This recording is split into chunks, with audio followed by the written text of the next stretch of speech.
안녕하세요. 오늘도 서연살롱을 찾아주셔서 감사합니다. 서울에 사는 40대 여성이에요. 요즘 집값 때문에 다들 난리죠. 결혼 11년 차인 저희 부부도 불과 몇 년 전까지 월세와 전셋집을 전전하며 집 없는 서름을 겪었어요. 그러다 2년 전 30년 된 빌라를 구입해서 드디어 이사 걱정 없이 내 집 마련에 성공해 살고 있답니다. 집 계약 기간이 끝날 때마다 보증금 올리겠다는 집주인 전화에 가슴을 조이곤 했는데 이제는 그런 걱정 없이 살 수 있어서 얼마나 좋은지 몰라요.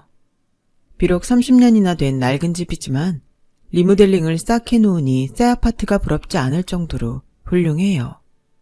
40 넘어 고작 빌라 하나 구입한 게 뭐 그리 자랑이냐고 할지 모르겠지만 이 집을 마련하기까지 저와 남편은 부단히 노력해야 했어요.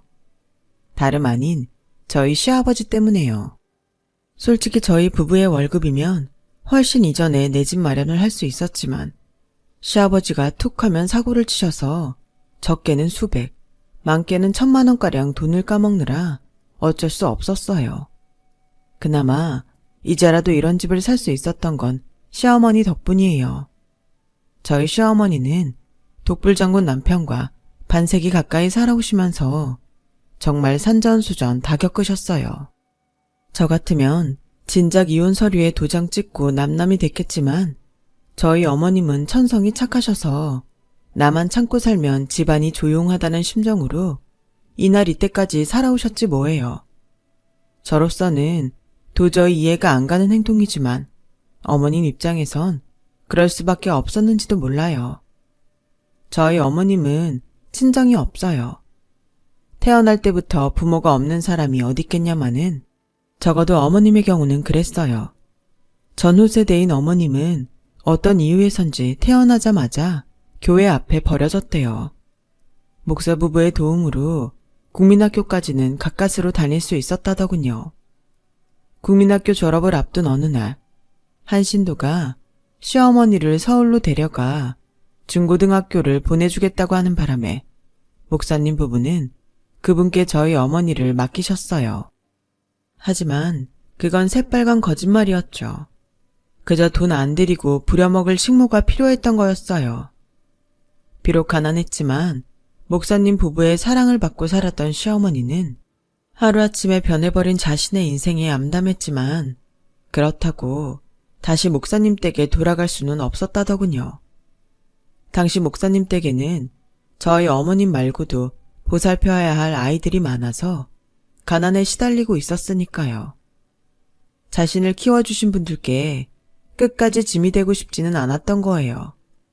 그래서 맛있는 것도 잘 먹고 학교도 잘 다니고 있다고 거짓 편지를 보냈죠. 나만 참으면 된다는 시어머니의 마인드는 불우했던 환경 때문에 형성된 게 아닐까 생각해요. 그리고 그런 생각은 나이가 들어서도 굳은 살처럼 박혀버린 거고요. 반면 시아버지는 세상에 둘도 없는 독불장군 타입이셨어요. 오랜 세월 직업군인으로 살아오신 분이라 집에서도 밖에서도 무조건 명령조로 말씀하셨죠. 심지어 상견례 때 저희 부모님한테도 마치 부하한테 명령하듯 했다니까요. 그뿐인 줄 아세요? 예비 며느리랑 예비 사돈 앞에서 어찌나 시어머니한테 윽박 지르고 호통치시던지 보고 있는 사람이 더 불편해서 고개를 못 들 정도였어요. 그날 집에 돌아오자마자 엄마가 바로 그러시더군요. 네 시아버지는 어쩜 사람이 그러니? 아니, 와이프가 자기 집 종이라도 된다고 생각하는 거니 뭐니? 자기가 부리는 종이라도 그래. 어떻게 남들 앞에서 그렇게 대하니? 자식은 부모 닮는다고 오늘 보니 우리가 박서방한테 속고 있는 게 아닌가 걱정되더라. 그렇잖아. 집에서 늘 자기 아빠가 엄마한테 함부로 하는 걸 보고 자란 사람인데 너한테는 잘하겠냐고. 그 밥에 그 나물이지. 엄마, 그런 걱정이라면 안 해도 돼.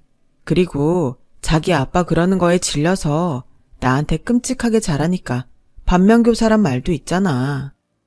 말은 그렇게 했지만 솔직히 저도 걱정이 안 됐던 건 아니에요. 당시만 해도 아직 남편과 살아본 건 아니었으니까요. 저희 아빠는 저희 엄마라면 꾸벅하는 애처가라서 엄마는 그런 모습이 더욱 충격적이었을 거예요. 그렇게 불안불안한 상견례를 마치고 본격적으로 결혼 준비에 들어갔어요. 예상대로 혼수며 예단은 시아버지가 직접 나서서 진두지휘하셨어요.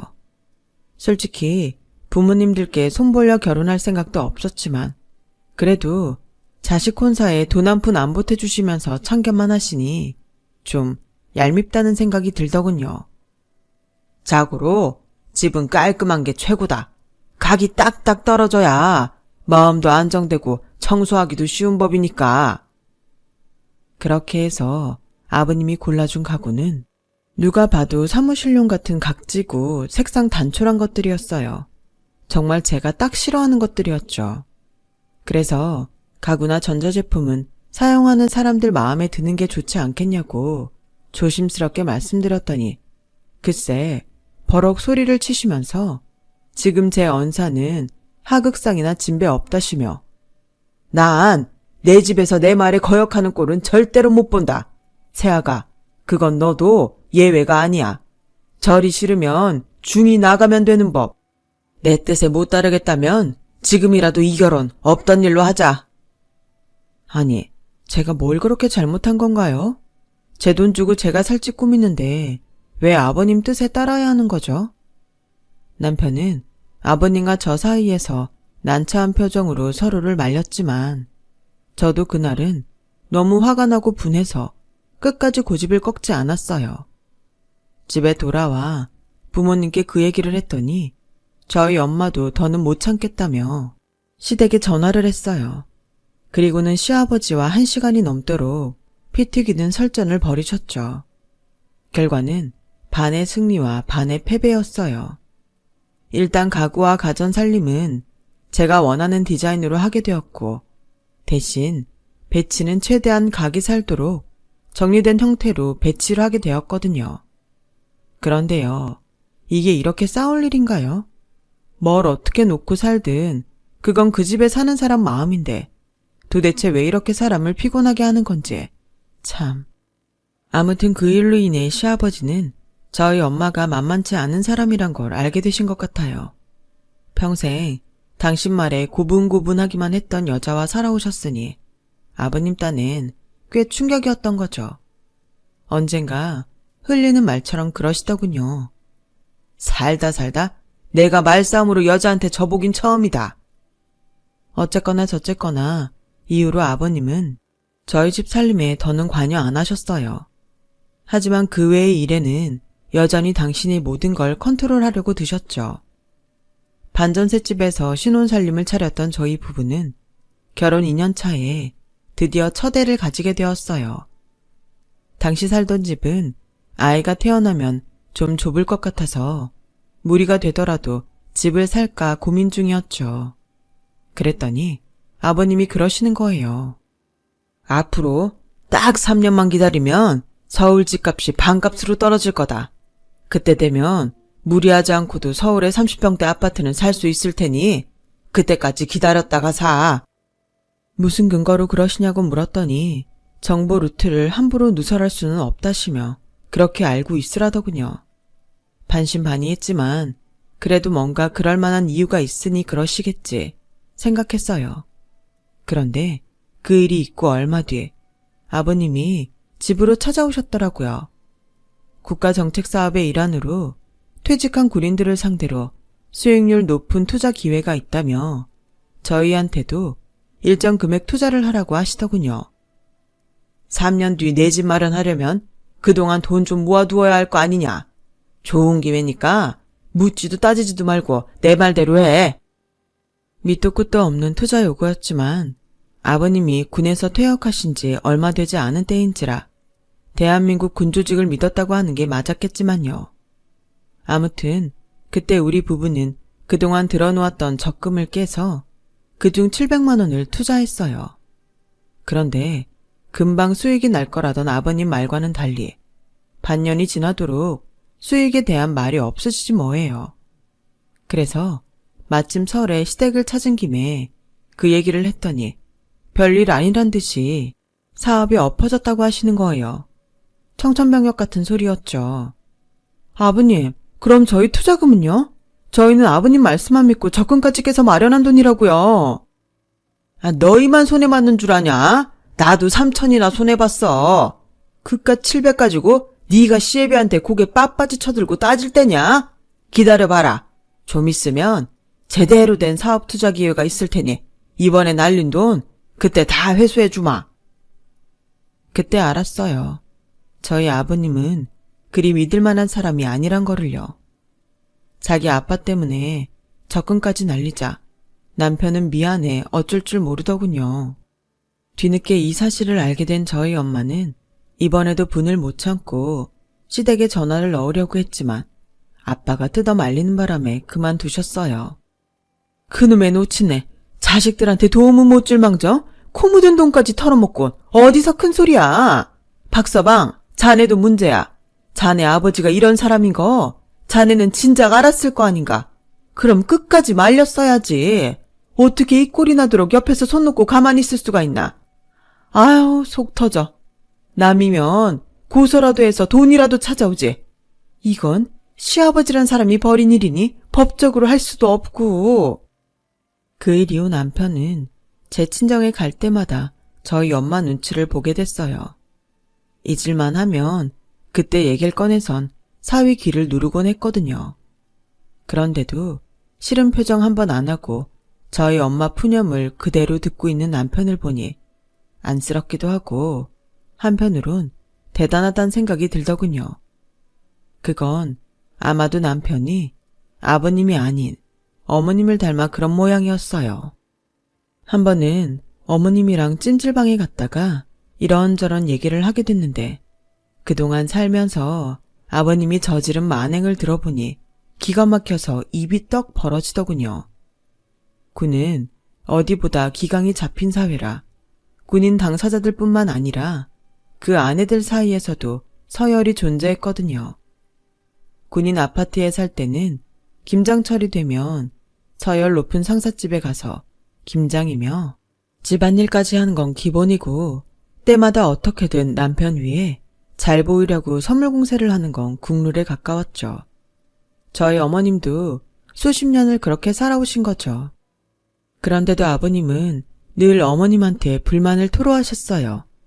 남들은 학연이고 지원이고 다 동원해 사모님들이랑 친분을 다진다는데 당신은 뭐하고 있는 거야? 하긴 학벌이 있기래 든든한 친정이 있기래. 그러니 여자들 모임에도 못 끼고 빌빌거리지. 이래서야 내가 별이나 달 수 있겠어? 아버지만 아니면 너 같은 거랑 결혼할 일은 없었는데. 꼴 보기 싫으니까 한동안 내 눈에 띄지 마.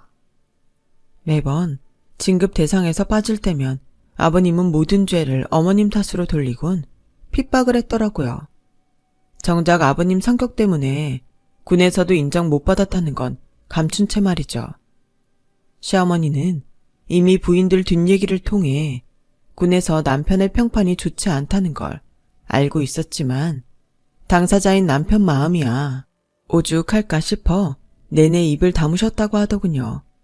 그 후로 몇몇 불미스러운 사건에 연루된 아버님은 반강제로 군생활을 그만두게 되셨어요. 대개는 그 정도 군생활을 했으면 명예직이라도 의뢰가 들어오기 마련인데 아버님한테는 그런 자리조차 들어오지 않았어요. 이게 다 당신이 내조를 잘못해서 그런 거야. 윗사람이 앞에서야 떵떵거리지. 실상 그 사람들 좌지우지하는 건 다 안주인들 아냐? 그런데 오죽 당신이 처신을 잘못했으면 연줄 하나 없이 내가 이러고 있냐고. 그저 집구석에서 내 돈으로 먹고 살 생각만 하고 있으니 저런 건 귀신이 안 잡아가고 뭐하나 모르겠단 말이야. 저희가 결혼하고 다음에 군복을 벗은 아버님은 그날부터 시어머니를 들들 볶기 시작하셨어요. 그리고 일련의 사건들을 비롯해 몇 번의 사기로 퇴직금까지 다 까먹고 급기야 어머님께 돈 벌어오라 닥달을 하기에 이르렀죠. 남편 구박을 견딜 수 없었던 어머님은 결국 식당에 나가 설거지를 하셨어요. 모은 고대도 당신 손으로 돈을 버니 남편 앞에서 떳떳할 수 있어 좋다고 하시더군요. 그런 어머님을 볼 때마다 같은 여자로서 어머님 인생이 불쌍해 미치겠더라고요. 그래서 아버님 몰래 종종 어머님 모시며 화장품을 사다 드리곤 했는데 그걸 알게 된 아버님이 제가 드린 선물을 몽땅 들고 와서는 이딴 거 필요 없으니 당신 앞으로 용돈이나 보내라고 하시더군요. 넌 식당 설거지하는 네 시애미는 애처롭고 평생 흙바닥에서 구르며 돈 벌어댄 이 시애미는 안 애처롭냐? 네 남편 이날 이때까지 먹이고 키운 사람이 누구더냐? 나다 나. 그러니 앞으로 매달 50만 원씩 내 통장으로 보내라. 그간 키워준 돈 받아야겠다. 저를 통해 그 얘기를 전해 들은 저희 엄마도 이번엔 어쩔 수 없었어요. 부모가 자식 키워준 값 내놓으라는데 저희 엄마라도 별 수 있겠어요? 돈독으른 노인네가 노망이란 소리만 할 뿐 어쩔 수 없었죠. 그렇게 아버님은 매달 저희한테 용돈을 받아 챙기셨어요. 그리고 그 돈은 고스란히 아버님 유흥비로 들어갔고요. 어머님이 돈도 벌겠다. 아버님 앞으로 연금도 나오겠다. 아들 내외한테 강제로 용돈까지 받으니 어지간한 직장인보다 벌이가 더 좋은 편이었죠. 그런데도 툭 하면 사업한다 뭐한다 사고를 치시는 바람에 어머님은 그 돈 갚느라 일을 늘려야 할 판이었어요. 저희들 역시 한 해 걸러 한 번씩은 아버님이 사고를 치시는 바람에 목돈 만든 걸 고스란히 뺏기곤 했고요. 그런데도 미안한 줄은 모르고 당신 환갑이라고 해외여행을 보내달라고 하시지 뭐예요. 저희는 당연히 어머님이랑 함께 여행 가시는 줄 알았는데 알고 보니 아버님 단골 찻집 마담을 데리고 여행을 가셨더라고요. 애초에 여행사에 맡기면 된다고 돈만 달라시는 걸 의심했어야 했는데 바쁘단 핑계로 그러지 못한 잘못이죠. 하긴 어머님이 아버님과 함께 여행을 가신들 즐겁기나 하겠어요. 차라리 여행 가 있는 동안 남편 없이 집에서 혼자 보내시는 게 낫죠. 그래서 더는 말 안 했네요. 시간은 흘러 저희 아들이 고3이 됐고 그 해는 마침 어머님 환갑을 맞는 해이기도 했어요. 수시로 대학에 합격한 아들 녀석은 제 학비라도 벌겠다며 틈틈이 알바를 했고 그렇게 번 돈 중 일부를 가지고 환갑 기념으로 친할머니와 제주도 여행을 다녀오겠다고 하더군요. 기특한 손주의 마음에 어머니께서 눈물을 글썽이셨죠. 하지만 이런 꼴을 그냥 두고 보실 아버님이 아니었어요. 밥숟가락 놓곤 손주한테 그러더군요. 그럴 돈 있으면 이 할애비 용돈이나 줘봐라. 네 놈이 잘나서 수시에 붙은 줄 아나 본데 절대 아니다. 그게 다 똑똑한 이 할애비 머리를 닮아 그런 거니까 좋은 DNA 물려준 할애비한테 은혜 갚는다 생각하고 여행비 모아둔 거 일이네. 하다 손주 코 묻은 돈까지 털어먹으려 들자 어머님이 이번엔 못 참겠다시며 한 소리 하셨어요. 손주 대학 등록금은 못 대줄 망정 기껏 힘들게 아르바이트해서 번 돈까지 뺏어가려고 하슈? 어림도 없어요. 10원 한 장이라도 기훈이 돈 뺏었다간 앞으로 나도 당신한테 돈 안 갖다 줄 거요. 어쩌시겠어요? 손주 돈이에요. 내가 번 돈이에요. 그제야 아버님은 꼬리를 내리곤 다시 밥숟가락을 드셨어요. 결국 환갑 맞은 할머니를 모시고 제주도 여행을 떠나겠다던 제 아들의 계획은 수포로 돌아갔어요. 아버님께서 손주한테 돈 달란 말은 안 하겠지만 당신 아내를 데리고 여행 가는 건 절대 안 된다고 고집을 부리셨거든요. 그리고 어머님 역시 반대하셨고요. 힘들게 모은 돈 허투루 쓰면 안 돼. 할미는 마음만 받을 테니 그 돈은 잘 모았다가 등록금도 내고 친구들이랑 여행도 가고 하려무나. 어머님의 간곡한 부탁에 결국 아들은 여행 계획을 포기하고 말았어요. 얼마 뒤 어머님 환갑이 되었어요. 저희 부부는 어머님 지인분들을 모셔 한식당에서 밥 한 끼 대접하겠다고 했더니 아버님이 극구 반대하시지 뭐예요. 당신도 환갑잔치 안 하고 여행으로 때웠는데 어머님 환갑잔치가 웬 말이냐면서 말이죠. 식구들끼리 밥 한 끼 먹으면 그만이니 적당한 식당이나 예약하라고 말이죠. 어머님도 그게 편하다고 하셔서 결국 시댁 근처 한식당에 예약을 했어요. 그래도 그냥 넘길 수는 없어서 남편과 금은방에 가서 금목걸이를 준비했어요. 평생 몸에 금부치 하나 없이 사신 어머님이 가여워서요. 난생 처음 금목걸이 선물을 받은 어머님은 목걸이에서 눈을 못 떼실 정도로 좋아하셨어요. 이렇게 좋아하시는 거 진작 못 해드린 게 죄송할 정도로요. 제 아들 녀석은 봉투를 준비했더라고요. 그런데 봉투 속에 든 건 돈이 아니라 로또 5천원어치였어요. 현금을 들여봤자 제 할아버지 손에 들어갈 게 뻔하니 로또를 샀나 봐요. 손주가 내민 돈 봉투를 보곤 내심 돈을 기대했던 시아버지는 실망하시더군요. 그런데 나중에 아들 녀석한테 들어보니 로또를 선물한 데는 그럴 만한 이유가 있었더라고요.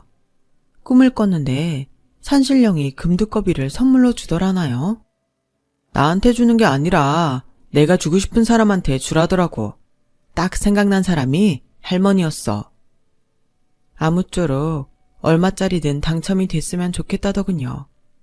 그런데 며칠 뒤 어머님이 옷짐을 싸들고 저희 집으로 오셨지 뭐예요. 아버님과 더는 못 살겠다고 말이죠. 40년 넘게 참고 살아오신 분이 갑자기 이러시는 데는 분명 그럴 만한 이유가 있을 거라 생각했어요. 영감한테 여자가 있는 걸 내가 왜 모르고 살았겠니? 시아버지께서 반강제로 나랑 그 양반을 결혼시킨 거라 나를 탐탁치 않게 생각하는 거 이해하고 살았다. 여자 문제 있을 때마다 모른 척 눈 감아준 것도 한두 번이 아니다. 그런데 이번에 못 참겠더라. 사건의 발단은 얼마 전 저희가 선물로 해드린 목걸이였어요. 어머님은 그걸 애지중지하시며 케이스에 담아 서랍에 넣어두셨는데 아버님이 그걸 훔쳐다 다른 여자한테 가져다 주신 거예요. 참다 못한 어머님이 당장 가서 가져오라고 했더니 대뜸 이혼하자고 그러더래요. 죽기 전에 당신 마음에 드는 여자랑 살아보고 죽고 싶다면서요. 그래서 목걸이 찾아다 주면 당장 이혼해 주겠다고 했더니 그 말이 떨어지기가 무섭게 목걸이를 찾아다 주더라는 거죠. 결국 그날 어머님은 아버님 닭달에 이혼 서류에 도장을 찍고 만 거예요. 어머님이 위자료 얘기를 꺼내자 아버님은 안면물수하시곤 당신이 군생활하며 번 돈인데 너한테 무슨 권리가 있냐며 꼴보기 싫으니 당장 나가라고 하더래요. 내가 멍청했지.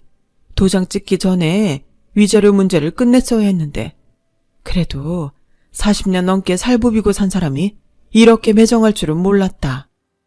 어머님은 며느리 보기 창피하다시며 눈물을 훔치셨어요.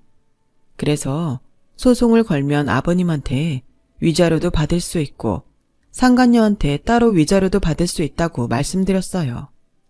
그 말을 들은 어머님은 이제야 한시름 놓으셨죠. 그날 밤 남편은 아버님께 전화해 설득을 했어요. 늦음하게 무슨 부귀 영화를 누리겠다고 이혼을 하시냐 따졌더니 당신은 지금껏 단 한순간도 어머님을 사랑한 적이 없다고 하셨다네요. 그래서 소송 얘기를 했더니 5천만 원을 주겠다고 하셨어요. 당장 가진 거라곤 집 하나뿐인데 내놓는다고 언제 팔릴지 모르니 일단 주변에 빌려서 주겠다고요. 나중에 알고 보니 아버님 내연녀가 그 돈을 빌려주었던 모양이더라고요. 그래서 단돈 5천을 받고 어머님은 이혼을 하셨어요. 당장 지낼 곳이 없어서 저희가 모시기로 했고요. 그런데 어머님이 다 큰 손주랑 한 방을 쓰시려니 많이 미안하셨던 모양이에요. 그래서 월세방이라도 구해 나가신다고 그러지 뭐예요. 그래서 그럴 거 없이 저희 전세금에 어머님 돈 5천을 합해 더 큰 집으로 이사를 하기로 했어요. 그렇게 해서 구한 집이 바로 30년 된 빌라였죠. 가진 돈이 얼마 안 돼서 남편과 발품을 팔아가며 자재를 알아보고 우리 손으로 할 수 있는 건 셀프로 해서 인건비를 줄였어요. 그렇게 리모델링을 해서 재작년에 이 집으로 이사를 했어요. 그런데 이사하고 얼마 안 돼 생각지도 못한 일이 일어났지 뭐예요. 몇 달 전 아들 녀석이 어머님께 드렸던 복권이 당첨된 거예요. 1등으로요. 세금을 제하고도 10억이 넘었어요. 이런 일은 듣기만 했지 제 주변에서 벌어질 일이라고는 상상도 못했죠. 하지만 어머님은 담담하시더라고요. 손주가 사준 거니까 손주 돈이라고 하시고, 아들 녀석은 애초에 할머니 선물로 사드린 거니 할머니 몫이라고 한사코 거절을 했어요. 결론이 안 나자 어머님은 4등분으로 나눠서 가지자고 하시더군요. 사실 당첨이 된 걸 알았을 때 저한테도 콩고물이 좀 떨어지지 않을까 기대했던지라 어머님의 말씀에 저도 모르게 만세를 불렀네요. 일단 그 돈으로 은행 대출금을 갚고 이사할 때 돈이 부족해 못 샀던 소파랑 식탁을 들여놨어요. 그리고 나머지 돈은 거래은행에 예금으로 묻어두었죠. 직장 동료들은 하나같이 코인을 사라거나 주식에 투자하라고 했지만 남편도 저도 안전한 게 낫겠다 싶어 예금을 택했어요. 2년이 지난 지금에 와서는 그때 코인이나 주식을 안 한 게 천만다행이다 싶더라고요. 간이 작은 게 이렇게 도움이 될 줄은 정말 몰랐네요. 처음 시어머니랑 같이 살게 됐을 땐 좀 불편하지 않을까 했는데 일하는 저 대신 살림도 해주시고 무엇보다 남편이랑 싸울 때 어머님이 제 편을 들어주셔서 솔직히 좋더라고요. 곳간에서 인심이 난다고 통장이 두둑하니 마음이 유해져서 그런지도 모르겠지만요.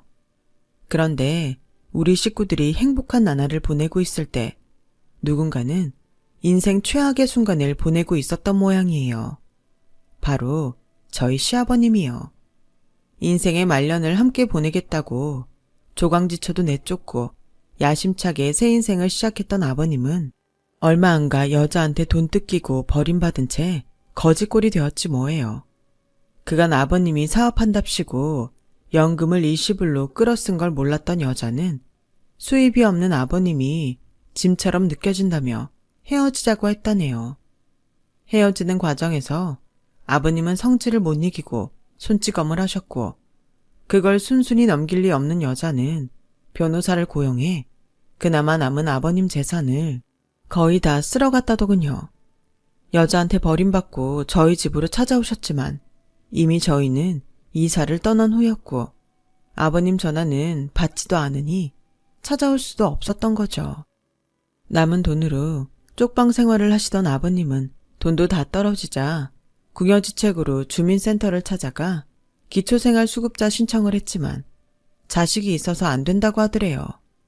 그래서 동사무소를 통해서 저희 집 주소를 알아내 찾아오셨더군요.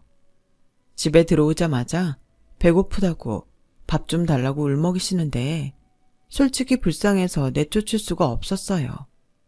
하지만 어머님은 그간 당하고 산 세월이 떠올라 용서가 안 되셨는지 10,000원짜리 한 장 쥐어주곤 그대로 현관문을 닫으셨어요. 배가 고프면 일해서 돈 버시구랴.